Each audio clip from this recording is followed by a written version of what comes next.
Hey everyone, it's your friendly neighborhood, non-copyrighted, wall-crawling, web-slinging superhero here. Here to tell you that my microphone took a shit this episode, and I don't know why, but I tried clearing out some of the buzzing and hissing in the background, but it resulted in my audio sounding a little wonky while also still having some of that buzzing and hissing. So I'm sorry that one side of this conversation is going to be really bad audio quality-wise, but it's fixed by the next episode. So, sorry that you have to suffer through this one. All right. Anyway, enjoy this one. It's a good one. I love you. Goodbye.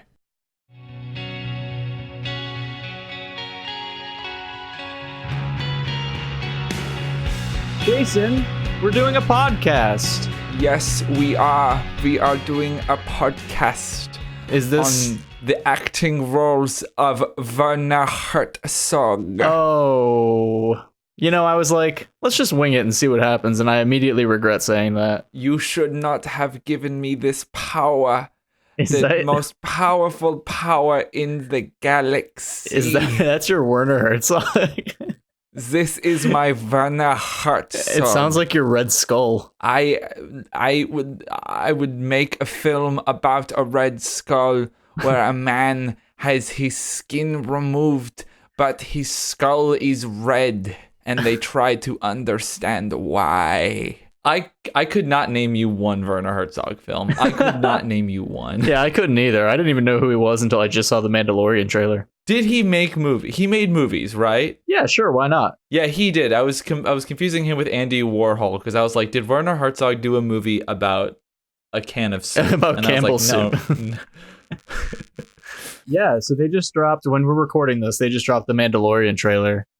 And that shit... They dropped the trailer for A Man and His DeLorean. Yes, A Man's DeLorean by Star Wars.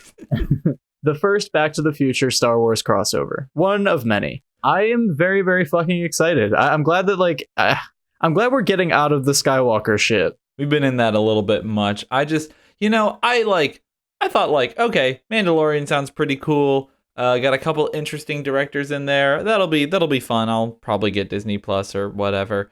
And then I saw that trailer and I was like, oh wait, I forgot I love this shit. Yeah, it was really cool. I forgot how much I like Star Wars. Yeah, I just love the universe, and I love that they're actually taking some time to play with it. I'm excited because it's going to take place between episodes 6 and 7. That's interesting because that's a time period we haven't really played with yet.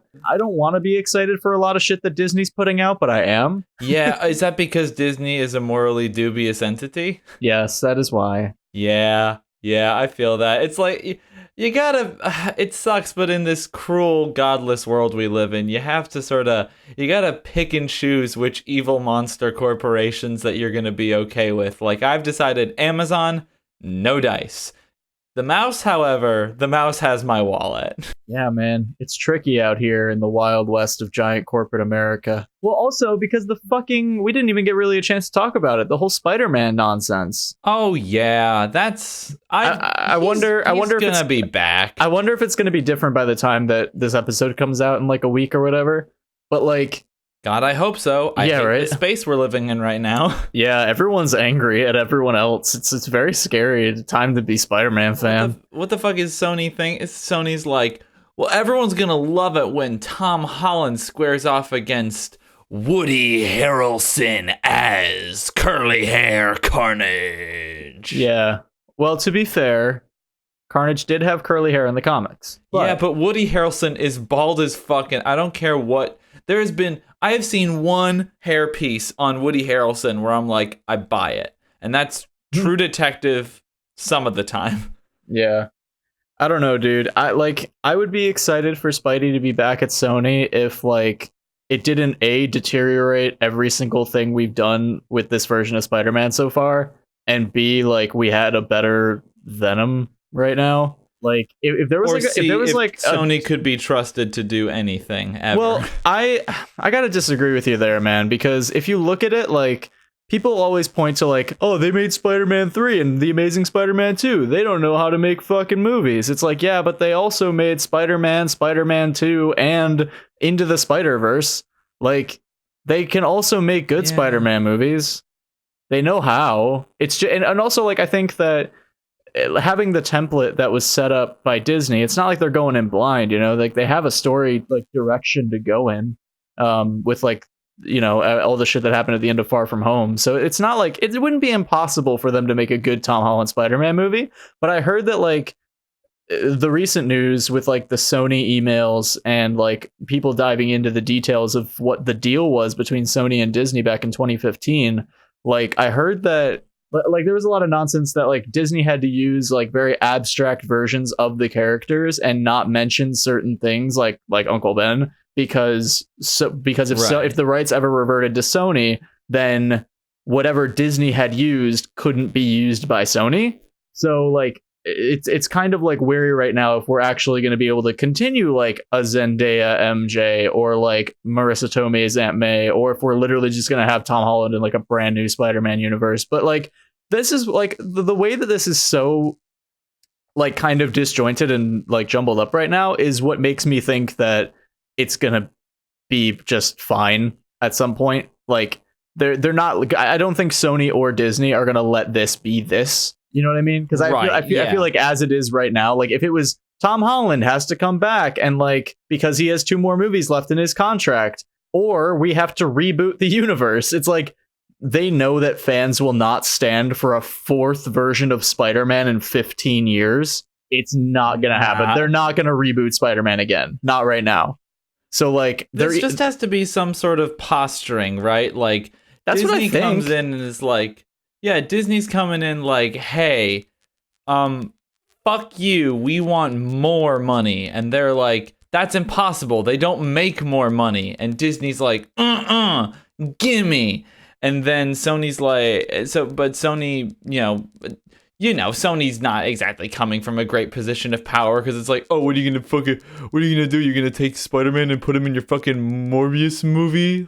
Everyone's talking about. Everyone's so excited for Jared Leto as a Spider-Man vampire. Yeah, that's why I genuinely do think that like if Disney wants really really good PR right now, what they will do is continue the deal as it is, and Kevin Feige will look like a fucking savior. If they come out and if they come out right now and they're like okay.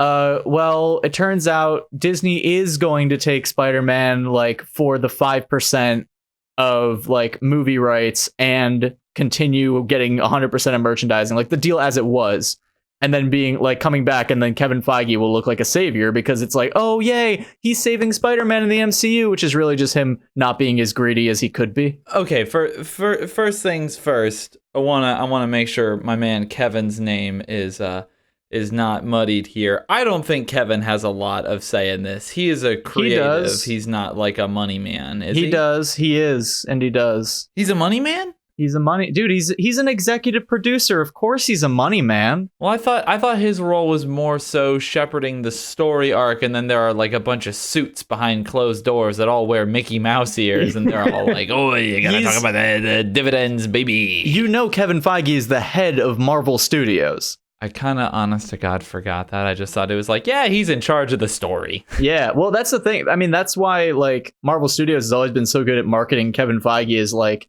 a big fan and a big dork, and, like, that's why you love him, and you don't think about the fact that he is the one in all of these business dealings. But he is. He's there. Yeah, he shot Andrew Garfield. No, but someone at Sony did. No, you don't understand. Kevin Feige is a ruthless monster. I'm taking his name and I'm putting it in the mug. Kevin Feige shot Andrew Garfield. Yes. So he could be like, there is but one Spider-Man. You are not that Spider-Man. I love how, like, not 2 minutes ago you were like, I don't want to muddy my man Kevin's name, and then you're like, okay, I'm gonna muddy Kevin's name real quick. No, I'm gonna drag him down to the mud because he's a studio head. He's just in today in America. What? Is that your Quentin Tarantino impression? He's just another corporate stooge. He's just sitting up in his fucking ivory tower, dude, looking down on all the rest of us, and he's thinking, how can I make these fucking idiots give me their popcorn money? I'm gonna make a little boy swing a web. Pew pew pew. I'm gonna fucking make a fucking Thor movie where it's a lady Thor. Yeah, fucking. He doesn't care about us. He He didn't care about the characters. All he cares about is his big green friend, and I sure as shit ain't talking about the Hulk, man. Oh my God. All right, this has been Money Talk with Jason. Stop the clock. It's over. All right, and that has been approximately, I don't know what time is, about some amount of time with Money Talk. Actually, sorry, bringing it back really quick. Just Jason. taking a look at the stock ticker. The stock ticker's going right now. It's telling me that, Disney and Sony stock are both down about $2 right about now. You know they're shaking in their boots over there. They got to figure out the Spider-Man deal if they don't want to keep the stock from keeping it go down. We got Brenda over on the stock board. She's going to be keeping us up live on the Boycast Twitter with the stock. Jason, I need you to stop because you're stressing me out. Also, did you see that, like, the worth of the intellectual property of Spider-Man has gone down, like, drastically? Like, Spider-Man is singularly, like, one of the most profitable characters of all time, and they managed to, like, make him not profitable at all, and no one's investing in anything that has to do with Spider-Man right now because everyone's so scared of what's going to happen to him. Yeah, that makes sense. Also, when you first started Money Talk and you were like stuttering, you straight up sounded like Quentin Tarantino. And I was just like, I was waiting for you to be like, because it's fun, Janet. God bless Tarantino. No. I'm shutting your butt down.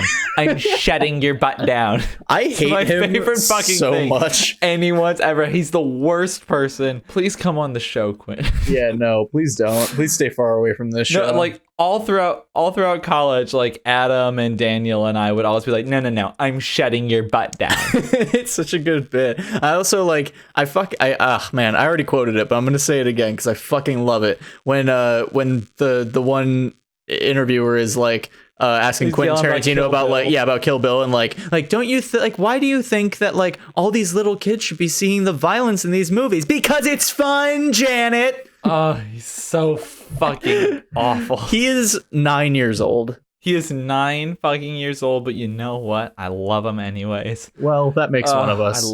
It's complicated because like he kind of does the thing that I hate most in the world, but for some reason, because I like his movies, like I'm okay with it, where he does the thing of like, yeah, I know I'm an asshole, whatever. Yeah. And like, it's like acknowledging that you're an asshole is not a good defense about being an asshole. It does it does not make you less of an asshole. One of my cousins, he'll do this. Like whenever we play a game together, he'll like act kind of like a dick. I love him to death, but he acts like a real pisshead sometimes. And I'll be like, dude, you're acting like a dick. And he's like, yeah, I know. And I'm like, that's not great. Like, at least when I'm playing Mario Kart, last night I was over playing Mario Kart with some friends, and I was acting like I do when I play Mario Kart, which is the fucking worst. You are a crazy person. Yeah. You transform when you play Mario Kart. But you know what I do? What do you do? I apologize. Sometimes. I acknowledge that I am a bad person when I play the Cario Mart. Sometimes you just get real quiet and walk away. Yeah, when I'm fucking losing, which I don't. I will never like be more upset about anything that we lost when we were doing gaming videos than I am about losing that Mario Kart 64 footage. Oh man, because what a session that was. There were 8 episodes of a pure broken man, and it was fantastic to listen to you play Mario Kart 64. It was incredible. Like I was already dead on the inside, and yet somehow I found a way to die again. It was remarkable. Yeah. Look, I want to apologize for Money Talk, and here's why Money Talk happened the way it did. I got excited because I had a thing. And I was like, oh, fun, a thing. I'm going to run with it because I was racking my life has been so consumed with this work, and I feel like I've been a robot. And so I was like, when I finally had a bit, it was great because I was thinking beforehand, like, what the fuck can I talk about this week? And you know what the thing I was thinking about, the thing I was actually for like a couple of minutes going to bring up? I don't like cold sandwiches. Why not? When we went to at work, we had lunch brought in because we were billing for a job or whatever, and it was a deli, and I thought like this sandwich, it sounded like it was gonna have hot stuff, like it was gonna be a warm sandwich, and then I get it, and it's all cold. So you can't eat like just a sandwich with like some lunch meat on it or something? can I? Yes, I'm an adult man who pays taxes and shaves, but like, do I Shut up. want to? Not necessarily. Jason, I'm gonna Like, say it. I go to the I don't cell- thi- I'm just gonna throw it out there. I don't think you're American. What? How can you say that about me? I was just ranting about the stock market and money for like 5 minutes. If there is anything more American than greed, I challenge you to name it. I don't know, Jason. Do you know what else has banks? Other countries. So Yeah, shit, I guess that's true. Some of them have American money in them, some of these banks. yeah, the Swiss, for example. The fucking Swiss. Swiss Miss, What? like the hot chocolate company. You know Swiss The- Miss? the It's what hot, co- there's hot cocoa mix, and it's by the brand Swiss Miss. I you could be making this up, and I would. have I'm no not. way Why to- would I? Why to the fuck would verify. I make that up? I'm not saying you are. I'm saying you could be. That's how I feel that's how out of interrogated. the loop I am. You feel interrogated? Well, that's guess what? Guess what, motherfucker? Look around you. Interrogation room. How could you not tell? We have the single light bulb hanging down between us. And outside of the window, on the other side of the double pane glass, is Officer Foucault. Officer Foucault is in there watching, and I'm fucking interrogating you, and I'm just walking around. I've rolled up my sleeves. I've undone my tie. I'm just yelling, and I'm frustrated. I've been interrogating you for hours, and you're just calmly sit there smoking on your ciggies and sipping on your coffee. Oh, It's I cold do at this not. point. Don't put it out in the ether that I fucking smoke. I don't do that, and I also don't drink coffee. I What know am you I? Some kind of fucking caffeinated monster? You paint this picture of me as some kind of horrible dictator, and all I did last episode is just say that you touch children and you're not a good person and you say horrible things. And how dare you even insinuate that I drink coffee? I said absolutely horrible shit about you last episode, and I still feel bad. I was really fucking cute. Like afterwards, you were talking to me like, "Hey, Jason, if there's any of that stuff you want me to cut out, please." Well, tell dude, me, I mean, 'cause like, well, completely understand. Well, I just wanted to know, because I mean, like, you know, you don't want to say it like during the episode, like, hey, could you like also not put that in? But like, if there is anything that like you wouldn't want me to put in, I would want to know, so I'm not just putting it out there into the public, and then you're like, oh man, I wish you wouldn't have actually kept that in, or like, I didn't think you were gonna leave it in. Like, I didn't want any of that shit to go down, so I figured I'd just ask. You're telling me that Boycast isn't gotcha journalism at its finest? It can be if you want it to be. I can go harder. Dog, if you tried that shit, you know what I would do? I would shut your butt down. Dude. I would shut your butt down. TMZ can report, Jason, and they will. Fucking your worst bit. TMZ reports. Yeah, it's a good bit. You always do it in such like a half-hearted way. You're not even going like full TMZ reports. You're just sort of like TMZ reports. It's like half sing-songy. That's my favorite part of it, is that it's so relaxed. How dare you fucking cough when I'm talking? Dude, I walked over to the other side of my room and coughed into a hoodie. I don't The give a things shit. I do for this podcast. I don't care. You still coughed while I was talking. I wouldn't care if I couldn't even hear you. It's still rude. It's not like a fart. It's harder to hold in a cough. And you know me. TMZ You know how reports. much I fart.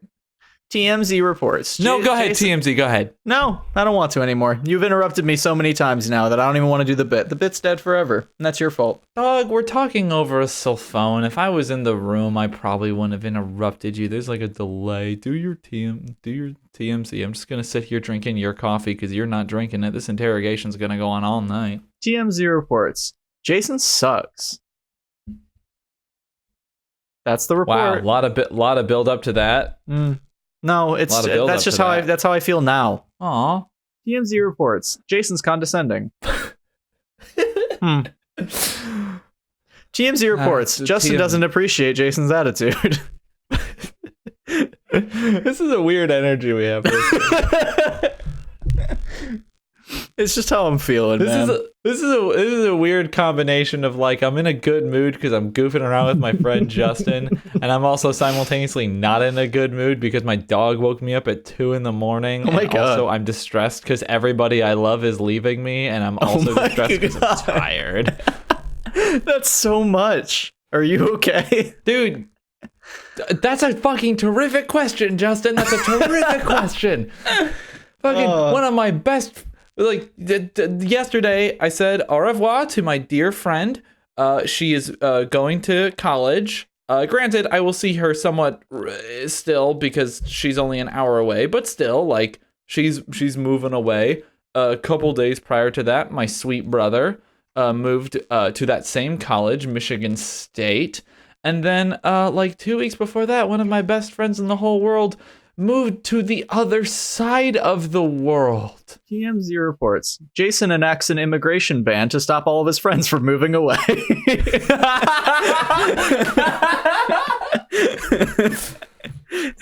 TMZ reports Jason shuts down the Department of Education so that all of his friends will stop going to college. I'm sorry though, dude. That is tough. I feel that. Justin, you lived with me for how long?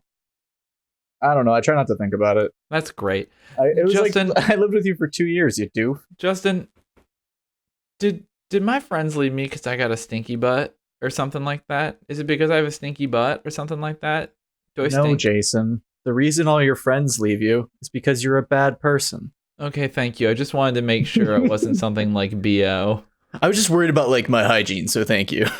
I feel so bad. Have you ever known people who like they smell so bad, but you feel bad because you know there's nothing they can do about it?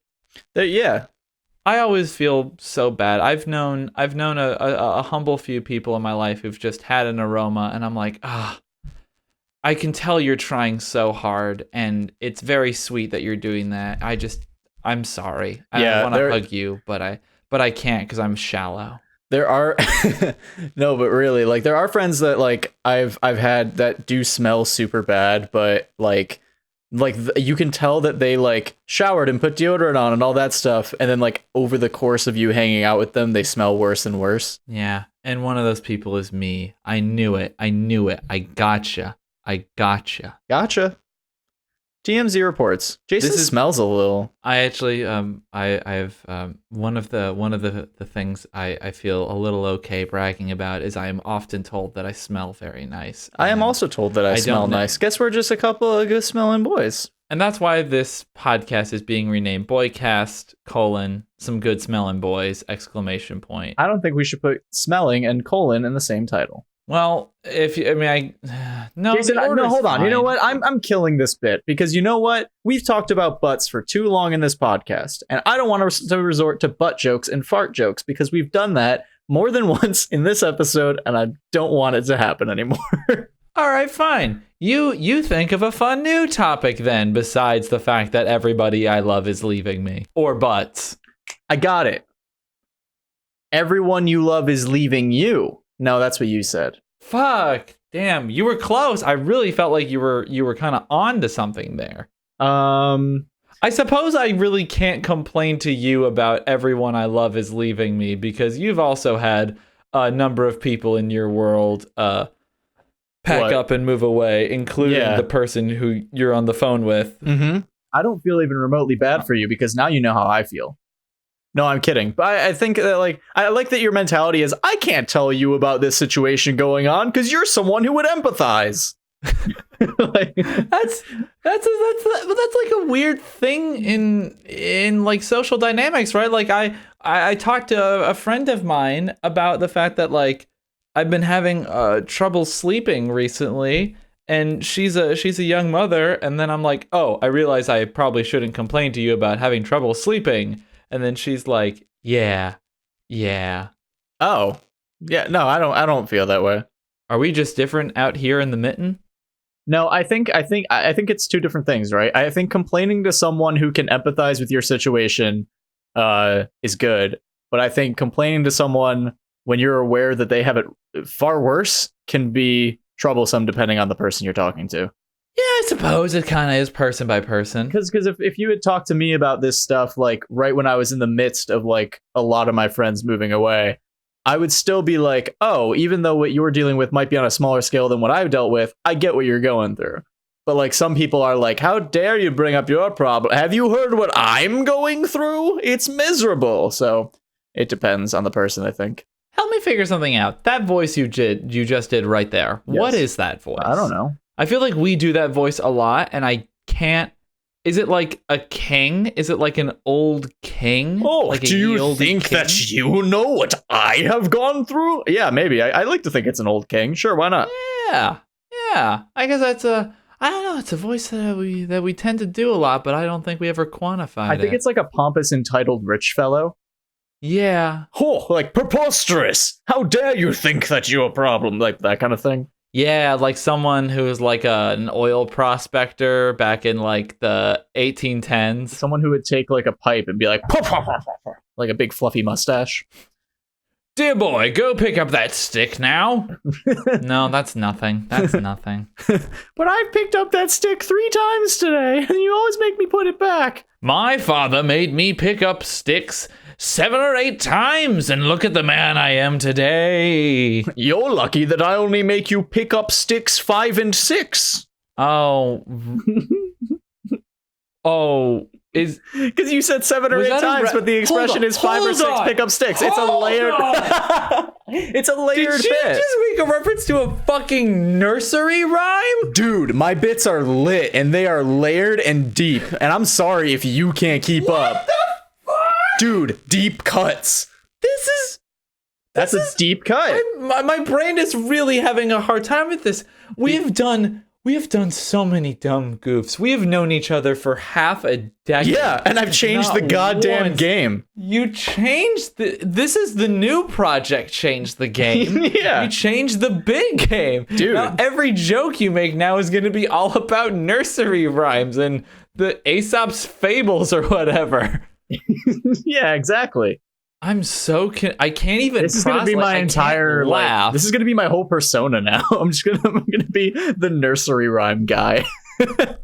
It's like I can't laugh because I can't comprehend. This is on a different level. I will ask Guys, you, why is this so goddamn baffling to you? I don't know, man. I don't know. I'm in a weird place. I mean, it's like a normal place. I'm at my desk. I'm in the same place, but I don't know. It's a different energy. My dog's in the room this time. Maybe that's got something to do with it. Maybe feeling the pressure of those eyes. Out some vibes. Yeah. TMZ reports Jason's being kind of weird right now.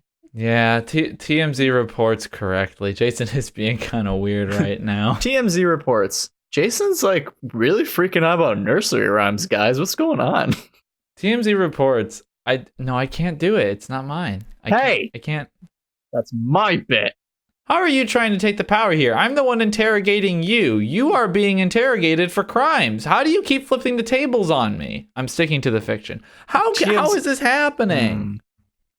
TMZ reports Jason's trying to criminally hold the press. Okay, great. Let's TMZ here, reports as long as we're making Jason hates the First Amendment. All right, as long as we're making it political, can I go into a fucking 20-minute segment on American politics? That's all I've ever wanted. I pray you don't.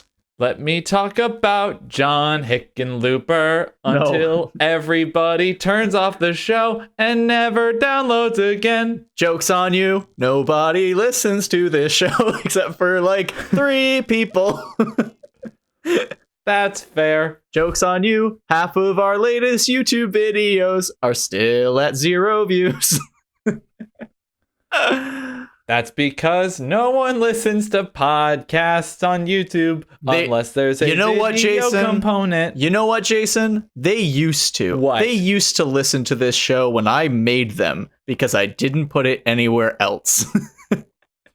That's true. That's true. These fucking antelope are just going to water, baby. You can guide them any way you want. The first episode had like 30-something listens because I made them do it all in one place, and now the podcast is everywhere and accessible to people. And just because it's accessible, people think, oh, I can listen to it where I want. But no, you got to listen to it everywhere. Otherwise, how do I feel gratified by looking at YouTube analytics? I don't anymore because the last episode has 0 views. It's like Werner Herzog once said, if you don't listen to a radio broadcast in several different mediums, it is almost as if the radio was never invented. Your impression sounds like a weird mix of the Red Skull and like a little bit of Christopher Werner Walken. Herzog, no, a little bit of absolutely. Christopher Walken More. and Eddie the Eagle when he's just like quiet and tired. I don't remember what he sounds like. I basically remember him like like fucking Ryan Reynolds in the movie Ted, where he just doesn't say anything. I just imagine Christopher Walken walking in, just sort of looking around at people. Remember, he was like Hugh Jackman's mentor. Well, I remember what his role was. I have a very clear memory of him not saying anything. No, he says a lot in that movie. He at the end of the movie, he comes into the locker room after Eddie like wins or whatever, or like whatever happens, and he comes in with his, and like Hugh Jackman's holding the book that he wrote, and he takes it from him, and he's like, "Was this a good book?" And then he signs it, and then he gives it back to him, and he shakes his hand. And he's like, "I'm proud of you," and then they move on. I was gonna do a really dumb "Catch Me If You Can" reference, but I wouldn't have understood it, so I don't think it's worth it. You wouldn't have understood it if I asked the question, like, did Christopher Walken then talk about a couple of mice in a bucket of cream? No, I don't get your reference. I've never seen Catch Me If You Can. It's a great scene, a great movie. Young DiCaprio. God. I love how I was like, how I explicitly told you I'm not going to understand your reference, and you were like, wouldn't you understand it if I, and then you just did it anyway. Well, I thought that, there's like some things from movies that have like the bit, the moment, the scene like lives beyond the movie. That is not one of them. That is not one that is in the cultural, like, what the fuck is the word I'm looking for? It's not zeitgeist. Yeah, it's not in the culture. It's not in the zeitgeist enough for me to like just know it off the top of my head. It's no like, say what again? Like it's not say hello to my little friend. It's not any of those. All right, Mr. Judgy. All right. It's pronounced Justin, but thank you.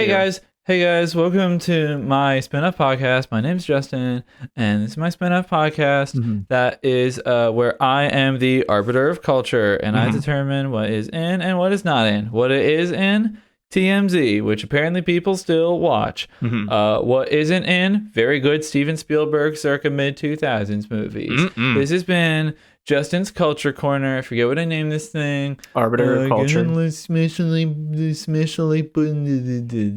that like button. That's literally what you sound like. Dude, sick impression. Thank you. TMZ reports, Jason Pauley's kind of all right. Is TMZ joking right now? TMZ reports, thanks for listening to our April Fool's segment. Fuck. I knew it too, because I was like, there's no way TMZ is about to tell me that I'm kind of all right after I ask my dog to stop moving around. TMZ reports, Jason Pauley abuses animals. Don't you not on your fucking life, son. Jason, hold on. I love that's the clickbaity title. In the actual article, it talks about how it's only verbal abuse, which is still not great. That's really not great. Well, then stop verbally abusing your animals. I don't know what to tell you. TMZ reports. She's just staring at me right now. She's just looking. With would those you like dog ass eyes. The show, Lola? I'm like sorry. Boys only. Yeah, that's fair. It's a boy cast. We don't want any stinking. And if you're a girl listener, I will say though, anyone that comes onto the podcast, if and when we start having guests, because I'd like to at some point, but anyone that comes onto Boycast is an honorary boy while they're on the show. That's fair. Who is your dream get? Like what do you mean? Like a goofy, fun, like dumb idea for a guest, or like one of our friends or family? I mean your dream, Justin. You get one person to be on this show. Who's that one person? Travis McElroy. Werner Herzog. Oh, well, mine was serious, but whatever. I'm glad one of us takes this podcast seriously. I'm surprised you think I'm kidding. I genuinely would love like I don't know why Travis specifically, but out of the McElroys, it would have to be Travis. I feel like he would be the best for this podcast. I don't know why. I would love to have Werner Herzog on and ask him to read me his IMDb page. Do you know, I'm going to change my answer. What the fuck is his name? Larry King. To be on our podcast. Larry King. I just want him to like mutter at me in a New York accent. Yeah, that'd be pretty fucking great. I just wanted to be like, so what do you guys do on this fucking thing? What do you guys do? What are you doing on this podcast? I feel like I'd very much enjoy that. I would appreciate that. It reminds me of when Mel Brooks was on the Nerdist podcast. Yeah. And he was like, so how you make money off of these things? What do you how's that work? And that all he was doing the whole time, he was just like so confused about what was happening. He was like, so you just this thing goes up on the internet or something like that? This is the worst Mel Brooks impression.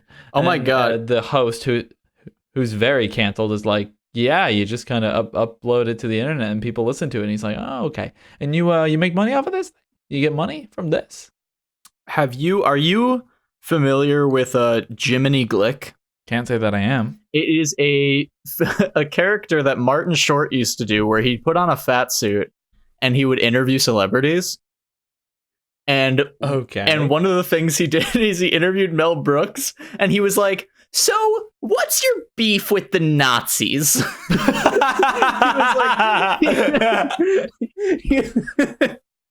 It's so good. I highly recommend if you ever get a chance to like check out Jiminy Glick. It's any of his interviews are fucking funny. One of my coworkers used to work on the TV show Agents of S.H.I.E.L.D.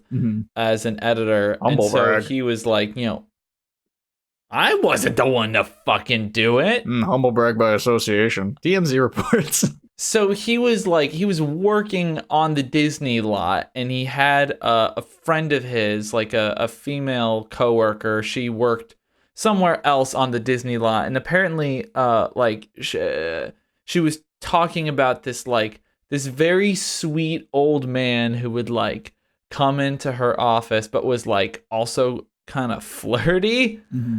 She didn't know who it was. She just thought it was like some old producer, and then through conversation my editor friend was able to be like, that man is Mel Brooks. And she's like, yeah, Mel, yeah, his name's Mel. He's like, no, that's Mel Brooks. Like saying the name a second time was gonna make her understand, and she was like, I don't know. He's nice. Mel Brooks has made some damn good movies. Mel Brooks has made some damn... What's your favorite Brooks?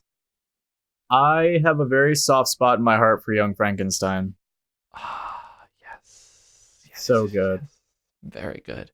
It's so stupid, but it's so good in its stupidity, which is like Mel Brooks summed up, but... I'm a big supporter of Robin Hood Men in Tights. I think that was just like the first one that I saw, and I think it was the one that was sort of most geared towards kids.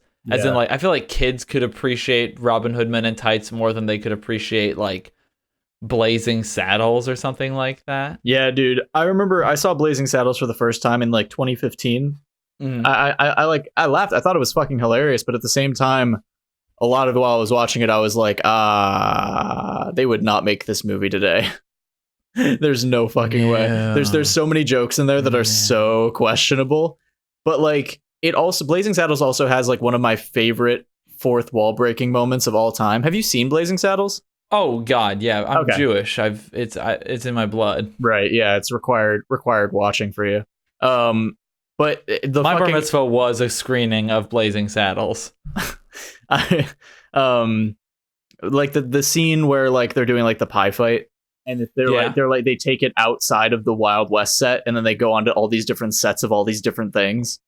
Like it's my God, and then they run around the whole lot, and then they end up back on the Wild West set, and then the movie just continues like nothing happened. Like that kind of shit is so funny, and it's also like when they can pull it off where it's so well done that like it just works with the comedy of the movie and doesn't take you out of it is amazing. Like that's a fucking skill to make fourth wall breaking work in an environment. I feel like the writers and directors of the two Deadpool movies do it really, really well, and also Mel Brooks does it really well. No, yeah, he was an absolute master. That scene absolutely kills me when they cut and hang on that one shot for like a minute of their like trying to put on that big musical production. Yeah, the director comes in, it's like, no, it's put out your hands, stick out your tush, and then like everyone starts coming in and fighting. Oh my God, it's fucking insane. And the fact that like, okay, so they do all of that, and then you're like, okay, cool, we had our fun fourth wall break section, and then like it keeps going because the movie fucking ends with like they ride off on horses, and then they get off the horse and get into a fucking limousine and drive away. It's like, what the like it's clearly one of those instances where they're like, I have no idea how to end this. So here we go. And Yeah. it works. It does work. You know, it's another great movie that like that has comedy that's like a little, like maybe a little bit outdated, but still most of it's pretty timeless. Is Airplane. The Social Network. Airplane. Yeah, we both said the same thing. Yeah, Airplane. Airplane's fucking great. Airplane's so good. I was properly broken up at the passing of Leslie Nielsen. That movie is like a staple in this house. Yeah. I will, like, one of my favorite things will always be like the line of people that are like when the one guy is like snap out of it, and slaps the woman, and then it pans back and there's all the people like ready to fucking like progressively more and more harm this person, and like in the back of it the line's like a nun with a baseball bat. It's just it's so good. It's so good. I can't tell you how often in my family, like, we will be somewhere where like we're asking, like, you know, do you want to have the rice? Do you want to have the chicken? And then my dad will go, I'll have the lasagna. That doesn't surprise me even a little bit. Nah, that's a classic Jim move. Jim does that, and he also is a big fan of doing the what's your Victor? Roger, huh? He does that so very often. I think putting my dad and your dad, two dads that love like how funny they think they are, putting those two in a room together, I think they would think the other one was hilarious. I think they would I feel like it would just be them laughing at each other for hours. I feel like they would both, if we were also like there or nearby, they would both each separately pull us aside and kind of be like, this guy gets it. Yeah. At the same time. It would be at the same time. They are the same person. To the same corner of the room. What little shitheads we are, the way that that we were acting when our fathers met each other. Oh god, we were like embarrassingly giddy. We were like two people when their husbands meet. Like we were like, oh, they're gonna be friends. It was seriously like the whole time we were like, oh my god, your dad and my dad would be the best friends. And when they like met each other and like, we were like, hand, we were making that noise 5 feet from them, and they looked over at us like, what the fuck did we do to create these? It's like it's in that moment they were our children. Like we were embarrassing them, and they were like embarrassed to meet each other. Because I'm sure that like both of them had heard how much we wanted them to meet the other. So it's like it's just like there was so much like weird pressure for our dads to meet.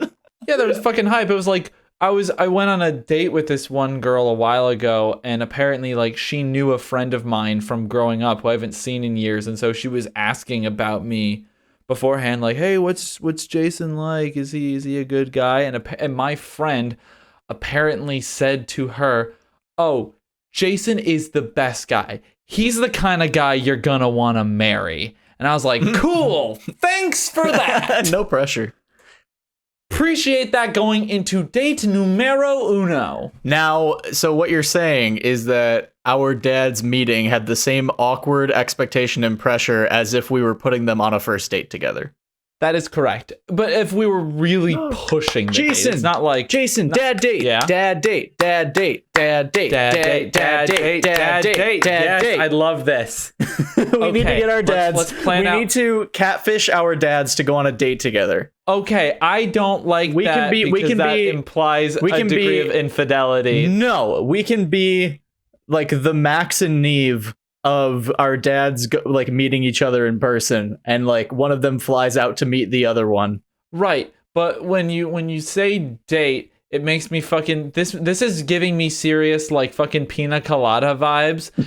Have I ranted to you about that song before? How that song drives me insane because it's a song where one shitty guy's like, I was gonna go fuck this other girl, and my wife was apparently gonna fuck this other guy, but then we found out the people we were gonna fuck was each other, and we were like, ha ha, isn't that cute? And we also like this one drink. Jason, I'm sorry if your morality and ethics get in the way of true love. True love between people who were going to cheat on each other, and then when they found out the other person was going to cheat on them, they were like, so you like that drink, huh? Huh, must be love. And then Star-Lord's like, fuck you, if you love pina coladas. Yeah. I mean, I get it, but also dad date. Look, I'm on board with the dad date. I'm on board with parent trapping our dads. Yeah, I'm on let's board do with it. some Lindsay Lohan twin shenanigans. Mm-hmm. But I'm not, when you say catfish, it's like, okay, they're trying to, you know. No. And then they're like, oh, Andrew, you can catfish someone platonically. It's not that like they're gonna like freaking fall in love. I mean, they would if they would give us a chance to make them.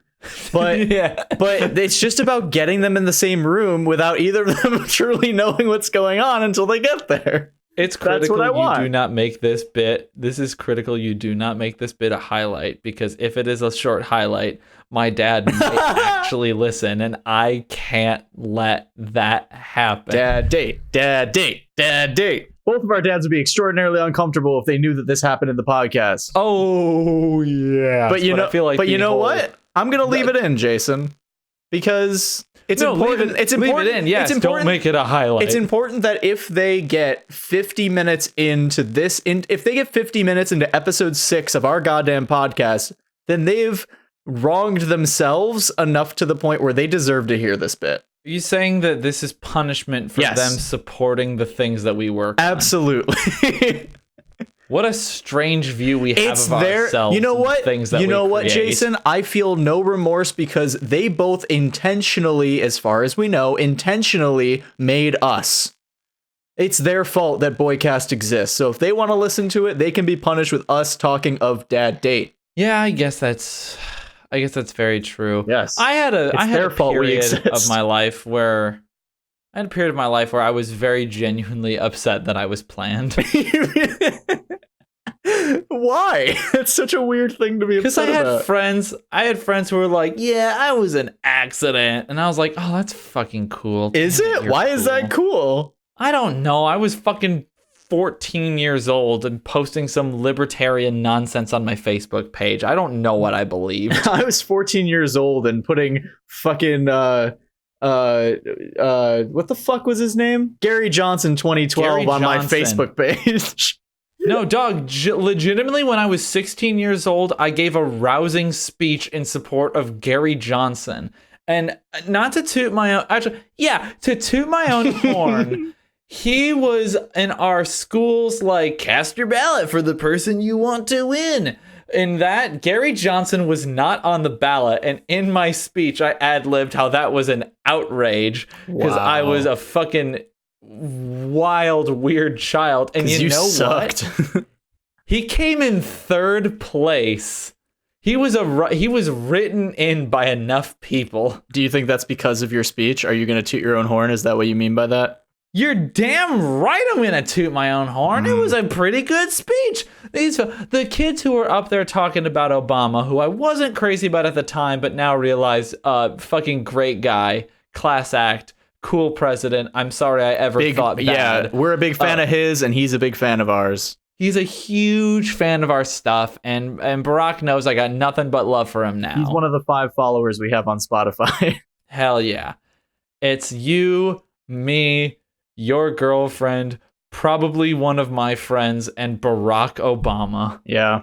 But like these kids, they were talking about Obama. They didn't have any idea what the hell he stood for. And you got these other people coming out there for Mitt Romney, like, oh, he has the 5 points. And then I come in here being like, listen, no one likes taxes. Everyone should like gay people. Ipso facto, Gary Johnson. Gary Johnson was like, he was like a weird anomaly of a candidate. Like, there was like such you act like a weird anomaly as if he didn't run again in 2016 and isn't gonna run in 2020, which you know his ass is. I just mean like all of his like policies and shit are so weird and all over the place, and then he runs on like a really extreme ticket, even though half of his fucking shit doesn't line up with it, and it's just like he roots for a lot of random shit. It looks like really seems like he just threw a bunch of darts at a wall where he put a bunch of post-it notes of just policies, and he was like, these, and threw it, and then he was just like, okay. I will never ever look. I think the funniest soundbite of Gary Johnson is, and what is Aleppo? But like, It I'm not is. gonna I'm not gonna kill him for not knowing what Aleppo is. Like, if you're running for president, you probably should, but like, all right, whatever. The fact that he couldn't name another world leader is kind of crazy. That's a little This man came in concerning. 3rd place for president of the United States, and they were like, name one world leader you admire, and he was like, uh, uh, Aleppo. my favorite world leader is Aleppo. Who is Aleppo? Do you remember the shit he said about climbing Mount Everest? Because it's Yeah. fucking insane. Yeah, of course I do. For those at home, Mhm. I'm going to upset you. Gary Johnson, when asked about climbing Everest, which he did, or sorry, it was conquering Everest. Mhm. How did it feel to conquer Everest? And he said something to the effect of, I don't like to imagine that I conquered Everest. I like to imagine that she lifted up her skirt and let me take a peek underneath. God, Third that's place. so terrifying. 3rd place. Well, no one Over 4 million people. I don't know, man. Yeah, I have nothing. That's concerning.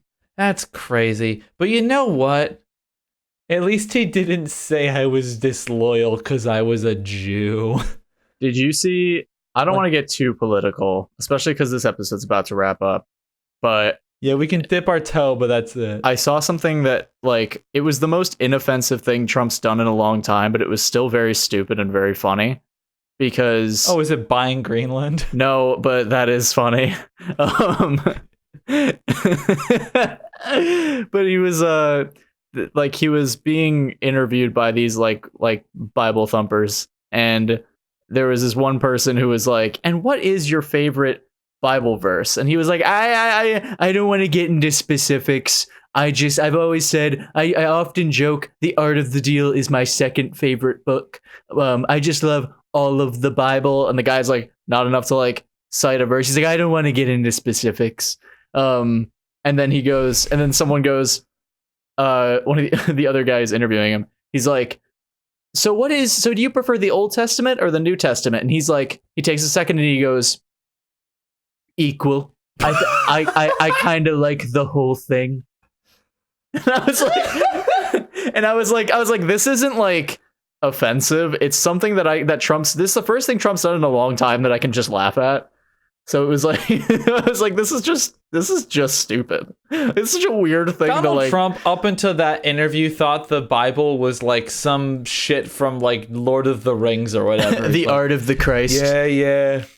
And then there's that wizard guy, and he's always got that like Bible or whatever he's carrying around, and he casts spells from it or something. Bible, I don't know. Bible, Bible Baggins. One of my kids wanted to watch those Lord of the Rings movies. You haven't heard of that, son, because I banished him to the streets for being a nerd. I banished him to Greenland, but I miss him, so I'm trying to buy it back. You know what I bet he thinks? I'll bet he thinks Greenland's like, he hears green, And he's like, hears money, land, money, he's money. like- he's thinking, I could build such a fucking big golf course here. I could build such a There's big wall. so much green land. Jason, you know how I often will end these podcasts by saying something very abruptly based on something that you say? Yeah. I don't have anything. So I'm going to just make you end it however you want. Cool.